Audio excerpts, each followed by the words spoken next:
তারাতলার godown বিপর্যয়ের আজ ৩ দিন, এখনো পর্যন্ত ১৫ জনের মৃত্যু হয়েছে। ১৮ জন যারা আহত হয়েছেন তারা এসএসকেএম হাসপাতালে ভর্তি রয়েছেন। তবে প্রাণের খোঁজে এক নাগারে উদ্ধার কাজ চালিয়ে যাচ্ছেন প্রত্যেকে, একেবারে যারা সেখানে রয়েছেন।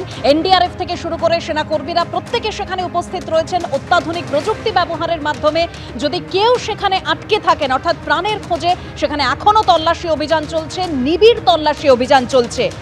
একজনের অবস্থা অত্যন্ত সংকটজনক, যেরকম আপনাদের জানাচ্ছিলাম। 18 জন যারা আহত হয়েছেন তারা এসএসকেএম হাসপাতালে ভর্তি রয়েছেন।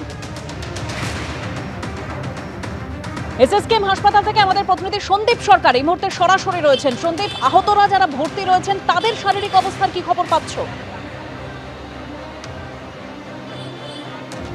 দেখো, 18 জন ভর্তি ছিলেন। 18 জনের মধ্যে অন্তত 10 জন এমন রোগী রয়েছেন যাদের আর ভর্তি থাকার প্রয়োজন নেই, এমনটা জানালেন স্বাস্থ্যমন্ত্রী শারদত্ত মুখোপাধ্যায়।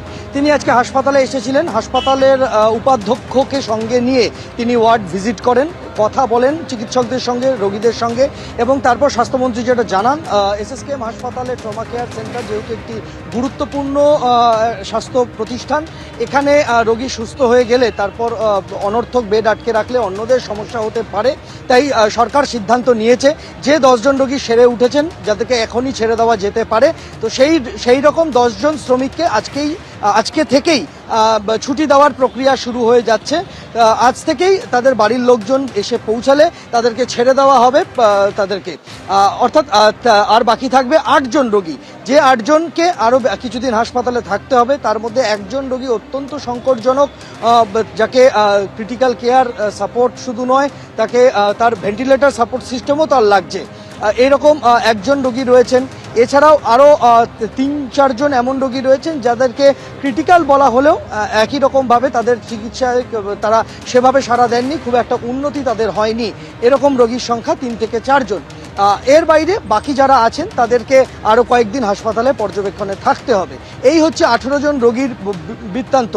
এর বাইরে 15 জনের মৃত্যু হয়েছে এখনো এ ঘটনায়। দুজন মৃত ব্যক্তির পরিচয় জানা যায়নি। তাদের দেহ এখানে যখন এসে পৌঁছায় আজকে ভোর রাতে, তখন তাদের পরিচয় জানা যায়নি। আজকে কিছুক্ষণ আগে একজনের পরিচয় শনাক্ত করা গিয়েছে। তার নাম সুমন কর্মকার। তিনি পেশায় একজন ঢালাই মিস্ত্রি। তার বাড়ি উত্তর 24 পরগনার শ্যামনগরে। সেই সুমন কর্মকারের পরিবারের লোকজন এসে আজকে কিছুক্ষণ আগে তার দেহ শনাক্ত করে গিয়েছেন।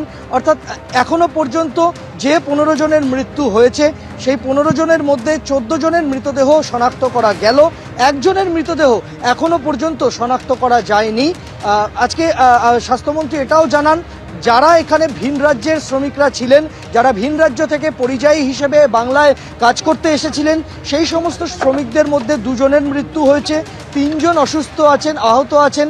এরা বাড়ি ফেরার সময় বা এদের দেহ বাংলা থেকে বিহারের মুঙ্গেরে নিয়ে যাওয়ার জন্য যদি সরকারি সহযোগিতার পরিবার চায়, তাহলে সরকার সেই প্রয়োজন মতো তাদের সাহায্য করবে, এমনটা স্বাস্থ্যমন্ত্রী জানালেন।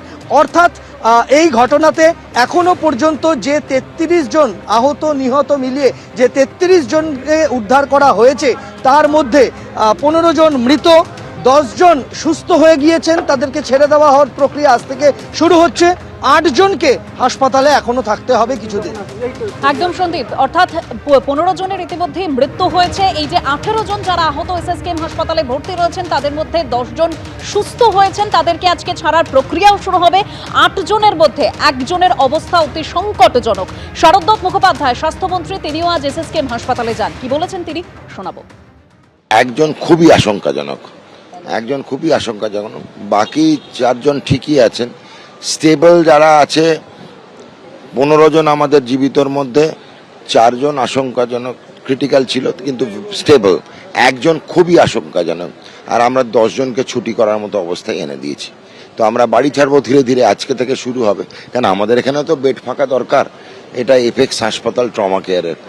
বাকি এই ডিজাস্টার ছাড়া, বাকি দুর্ঘটনা ছাড়াও তো বাকি দুর্ঘটনা আছে। তারা কি দোষ করলো? তাদের না হয় কেউ ভুল সই করে ভুল বাড়ি বানায়নি, তারাও তো অ্যাক্সিডেন্ট হয়েছে।